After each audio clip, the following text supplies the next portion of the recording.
Friend success એકેડમીમાં આપ સૌનું સ્વાગત છે। આજે આપણે બીકોમ એનઈપી સેમ 1માં રાસના હિસાબોમાં 11મો દાખલો ગણીશું। રામ અને શ્યામે સંયુક્ત રીતે એસજી હાઈવે અમદાવાદ ખાતે ભાવેશ શાહ એન્ડ કંપની માટે મલ્ટીપ્લેક્સ થિયેટર બાંધવાનો કરાર કર્યો। કુલ કરાર કિંમત કેટલાની આપેલી છે? 25 લાખ નક્કી થયેલ છે, જે પૈકી 80% રોકડા છે તથા 20% કંપની ઇક્વિટી શેરમાં ચૂકવશે। ચલો લખતા જઈએ આપણે। રાસના ખાતામાં જમા સાઈડ કેટલા છે? રોકડમાં એટલે બેંક ખાતે કેટલા આવશે? તો કે 25 લાખના 80% એટલે કેટલા આવશે? 20 લાખ। અને બીજું કોણ છે? શેર એટલે કે શેર એ કેટલા છે?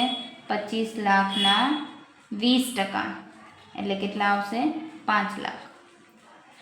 હવે બેંક ખાતે છે એટલે પૈસા આવશે તો ઉધાર એટલે બેંકના ખાતામાં ઉધાર લખશું। રાશ ખાતે કેટલા આવશે?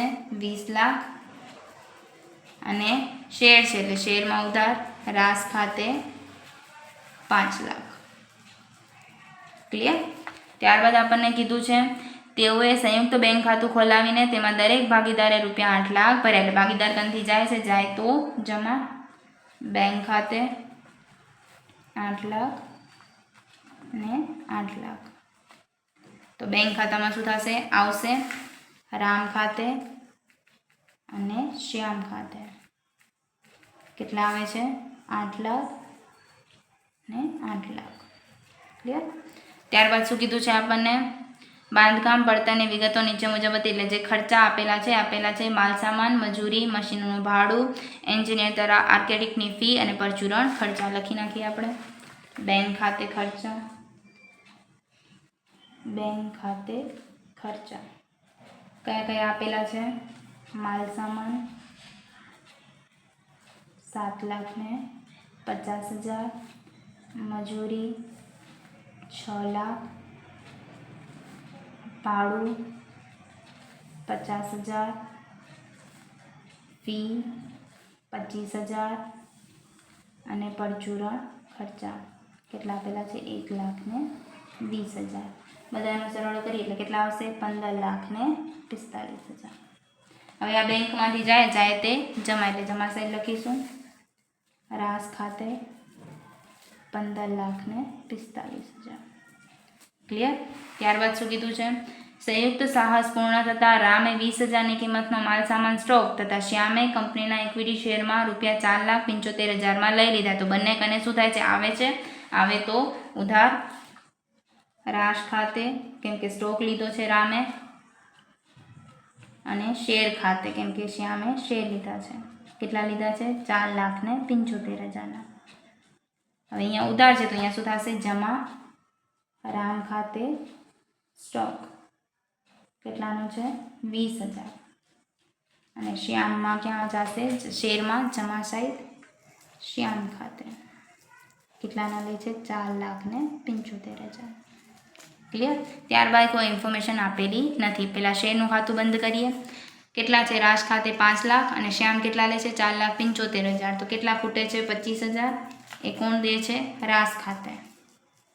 તો રાસના ખાતામાં શું થશે? ઉધાર શેર ખાતે કેટલા આવશે? 25,000। ક્લિયર? હવે આનો સરવાળો કરીએ તો કે 20 લાખ, 5 લાખ ને 20,000 એટલે કેટલા આવશે? 25 લાખ ને 20,000। માઇનસ કરીએ 15,45,000 ને 25,000 એટલે કેટલા આવશે? 9,50,000। અને શું કહેવાશે? નફો કોનો? તો કે રામ અને શ્યામ। હવે કયા પ્રમાણમાં દેવાનું? તો કાંઈ ઇન્ફોર્મેશન આપી છે? કાંઈ આપેલી નથી। તો કયા પ્રમાણે લઈ લેવાનું? સરખા પ્રમાણે એટલે કેટલા આવશે? 4,75,000, 4,75,000।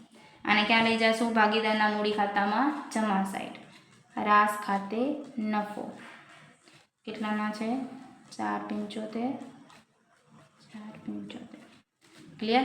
સરવાળો કરીએ 8 લાખ અને 4,75,000 એટલે કેટલા આવશે? 12,75,000। અહીંયા પણ કેટલા આવશે? 12,75,000। અહીંયા લખીશું બેંક ખાતે। હવે જ્યારે 12,75,000માંથી 20,000 જાય એટલે કેટલા આવશે? 12,55,000। તે જ રીતે 12,75,000માંથી 4,75,000 જાય એટલે કેટલા આવશે? 8 લાખ. અને ક્યાં લખશું? બેંક ખાતામાં જમા સાઈડ. શું આવશે એમાં? તો કે રામ ખાતે અને શ્યામ ખાતે. તો રામ ખાતે કેટલા છે? તો કે 12,55,000 અને શ્યામ ખાતે કેટલા છે? તો કે 8 લાખ. ક્લિયર? હવે આનો સરવાળો મારીએ તો કે 15,45,000 વત્તા 12,55,000 વત્તા 8 લાખ એટલે કેટલા આવશે? 36 લાખ. એ જ રીતે 20 લાખ, 8 લાખ ને 8 લાખ એટલે કેટલા આવશે? 36 લાખ. આખો દાખલો તમે જોઈ શકો છો. Thank you.